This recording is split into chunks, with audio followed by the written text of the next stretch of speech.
Yo, what's up, guys? Today, we're going to watch CoffeeZilla talk about something important, the Epstein files. I do want to say, I've been watching CoffeeZilla since way back in the day, before any of you knew who he was. I was watching him with his buddy. I forget his buddy's name. Canadian guy. I think he was Indian. Really sweet fella. Comedian, but they had a podcast. I was watching those guys during the pandemic. I think even before the pandemic, maybe. But he's really come a long way. It just shows that if you stick with the content, continue to put stuff out, you'll find your niche, and you'll be just fine. Just kind of stay consistent, stick to the grind, wake up every day, and be motivated.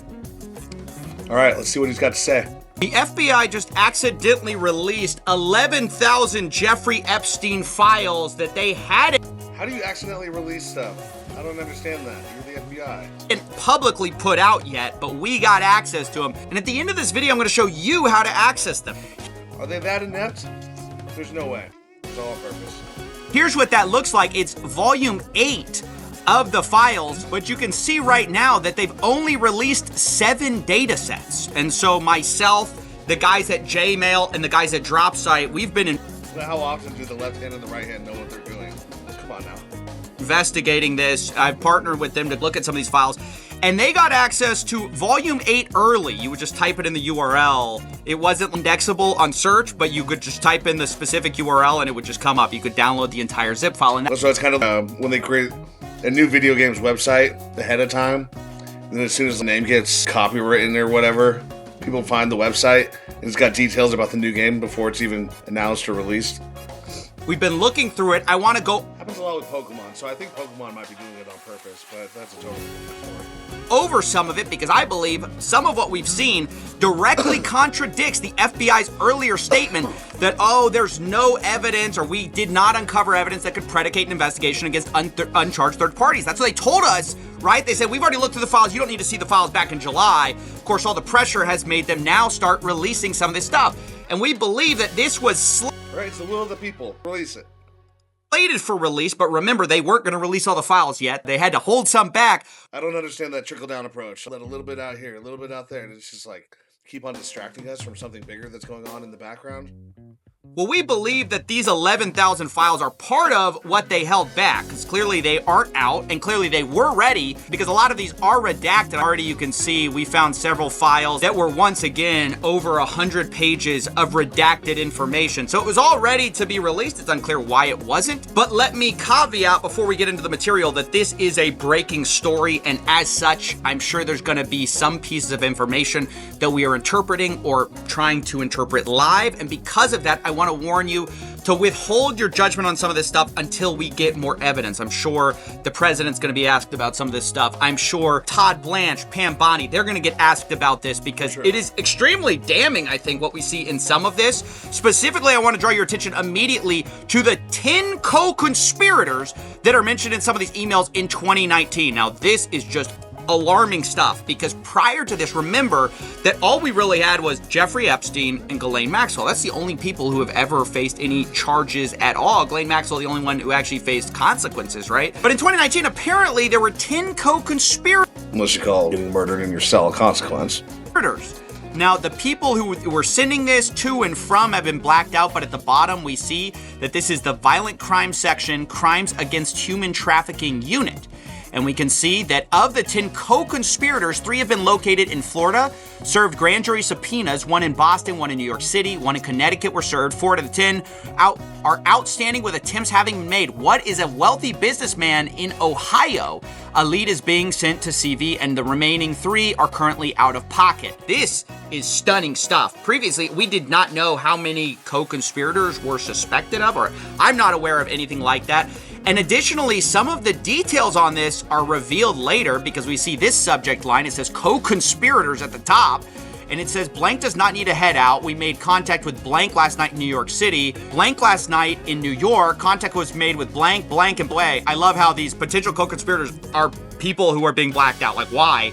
The whole point of this was you couldn't redact people for personal information reasons or for public embarrassment. You could only redact on the basis. Unless it came to some kind of deal behind the scenes, as far as forking over different evidence that, I don't know, just nailed Ghislaine Jeffrey to the wall. I'm not sure. basis of it being a victim, and I'm not sure how these people could possibly be victims here. Epstein Files Transparency Act prohibits redactions, quote, on the basis of embarrassment, reputational harm, or political sensitivity. Has anything been redacted on that basis? Absolutely, positively not. But anyways, you can see that it says attempts were made to blank and Brunel, that's Jean-Luc Brunel, the famous who's now dead. Blank is confirmed to live in New York, was away for the holiday weekend. We did not have a good address, but an attempt was made in New York. Attempts are made to Maxwell today. Blank, you get it. Like, it's all the people they suspected the whole time are redacted, of course. And they say, I do not know about Ohio contacting Wexner. Now, that's a reference to Les Wexner, the former CEO of Victoria's Secret. This is huge. We've long suspected that he was, of course, one of the co-conspirators. And that makes total sense. Come on now. Right? And Hugh Hefner from Playboy? Like, how are these guys not? You gotta be right. Obviously, the fact the FBI suspected it isn't a 100% proof confirmation, but clearly they were serving grand jury subpoenas. I mean, that must be who talking about one wealthy businessman in Ohio, because later it's confirmed by this whole idea of Ohio contacting Wexner. And you can see at the bottom, this is from the FBI New York. When you get a chance, give me an update on the status of the 10 co-conspirators. This is really bad to know that we knew as early as 2019 the right people to target, and yet our FBI, who's had evidence of this the entire time, or leads on it, has declined to prosecute, right? Because this is what the FBI now tells us. Oh, don't bother. Don't worry about it. That's what they wanted us to believe in July. Fast forward to December, we find out there's 10 guys that they knew about since like 6 years ago. You know, it's even over here, see that in one of the lawsuits, I believe this is with Maxwell, the government actually wanted to refer to people at trial as co-conspirators of the defendant, aka Maxwell, for the purposes of a rule. And then they say Jeffrey Epstein, and then there are two names listed there who are going to be listed as co-conspirators. Again, who are those people? We were told that the only co-conspirator now is Maxwell, and if you don't believe that, you're crazy, you're a conspiracy theorist. But back in 2020, Hey, being a conspiracy theorist is usually right. this was a idea not just promulgated by wackos, it was promulgated by who? The FBI themselves, the Department of Justice. Look at this. Co-conspirator question transcript. This is from USA NYS. They say, question, when Jeffrey Epstein died, a lot of people asked, who's next? Is the government going to hold people who are accused of helping him recruit these girls? Are they going to hold them accountable? And then the answer is, well, I'll note that the original charges against Jeffrey Epstein contained a conspiracy charge, and we allege that there were conspirators involved. Jeffrey Epstein couldn't have done what he did without the assistance of others, and I can assure you that our investigation is moving forward, except I guess not. Against everyone for Ghislaine Maxwell, it got killed. Like, Ghislaine Maxwell was the only one who faced justice, right? Except then she got moved to Club Fed, to this nice prison, right? And by the way, that a whole interesting interview we saw happen with Todd Blanche, which is Trump's former defense lawyer. So he got grilled on Meet the Press about his relationship. Like, why did Ghislaine Maxwell go to this nicer prison? You mean the country club? Immediately afterwards. And while he declines to comment on it, he says something very interesting. Why was she moved just days after? This guy looks like such a dork. I wouldn't trust a dweeb like that. He probably lies his ass off all the fucking time. You interviewed her, Mr. Blanche. So that's a Bureau of Prison Security issue that I will not talk about. Do you have anything to do with it? Let me finish.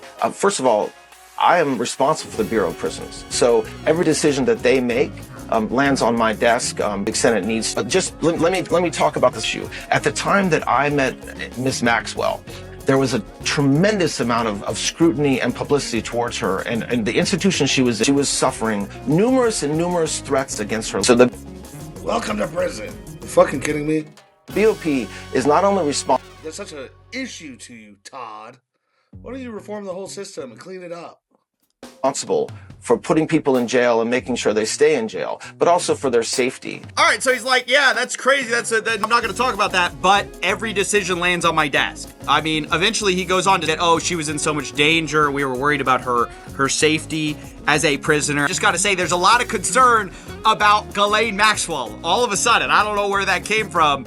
There's not a lot of concern about these conspirators that I guess we've swept under the rug, that we don't care about anymore since 2019. Guess we knew about them and didn't care. And what's even more concerning is our president also seems concerned with the wrong people. Like, while Todd Blanche is concerned about Ghislaine Maxwell's safety and well-being, you've got Trump concerned about the people who are going to be unfairly implicated in the Jeffrey Epstein files. I'm sorry, there's no getting unfairly implicated in something like this. If you're involved, fuck you. Rot in hell. Hang before the streets of humanity. And worrying about how to catch the people that we obviously let go through the cracks. The victims were protesting that too many of them were redacted. I know there are a lot of people that are angry about all of the pictures of other people, but I think I like getting along with Bill Clinton. I've been nice to him. He's been nice to me. We've always gotten along. Respect him. I hate to see photos come out of him, but this is what the Democrats, mostly Democrats, and a couple of bad Republicans are asking for. So they're giving their photos of me, too. Everybody was friendly with this guy. I think it's a terrible thing. I think Bill Clinton's a big boy. He can handle it. But you probably have pictures being exposed of other people that innocently met Jeffrey Epstein many years ago. Nalby gets off track from here, but the point he was making is that those poor, innocent, bankers who were meeting, the poor lawyers who were meeting with Epstein, like all of Epstein's friends are just caught up in this unfortunate thing. And it's just such a reversal of what previously the DOJ and FBI believed. In fact, they believed it so much that they got a federal search warrant for the SDNY, and they got it, and part of the seizable data, part of the stuff that they commanded them to seize as part of the search warrant, which, by the way, I think you need some kind of standard of evidence for. I'm not a lawyer, you guys can chime in, but you can't just get a search warrant without some kind of evidence that you believe there's a crime that's been committed. And part of it says evidence concerning the identity or location of co-conspirators of Jeffrey Epstein, including blank and Ghislaine Maxwell. So again, who is blank? Well, they keep redacting the names of these co-conspirators uncharged, remember, and now they're saying we have no evidence to charge anybody. They gotta come out and just show us an unredacted form. They gotta tell us who these people are. We're gonna have riots in the street if we're not careful. Come on, admin. Get it together. Clearly, they had evidence for a search warrant, and it's just completely ridiculous that some of this stuff is redacted and that we're viewing the rich and powerful people who are mentioned as the victims here. Now, that's all I want to talk about for now. Remember, this is a developing story, so there's, I'm sure, going to be more that comes out. I will try to keep you updated. I'm probably going to cover more of this stuff in the future because there's so much here. But I had to get this out while it was basically not public yet. I mean, I think it's eventually going to be public when, we don't know. But you can access all of it at jmail.world. I'll leave a link in the description. They have a special drive section. The original pitch was email, but you're logged in as Jeffrey Epstein. Now they've made it the entire Google account, so you can log into his drive folder and all that kind of stuff. It's fun. It's a great UI, but more importantly, it makes it all very searchable, and you can look at it. I think you'll all really enjoy it. I also wanted to give a special shout out to the Drop Site team. And finally, we just uploaded on CoffeeZilla. I don't like to upload the same day on both channels because it kind of cannibalizes views. This is such a breaking story that I decided to break my rule. But if you could go, please give that a watch. It's a really great story that we spent a lot of time on, and I'd appreciate it if you check that out as well. I'll leave that link down below too. And yeah, thank you. I'm gonna go some sleep. All right, very nice, Coffee.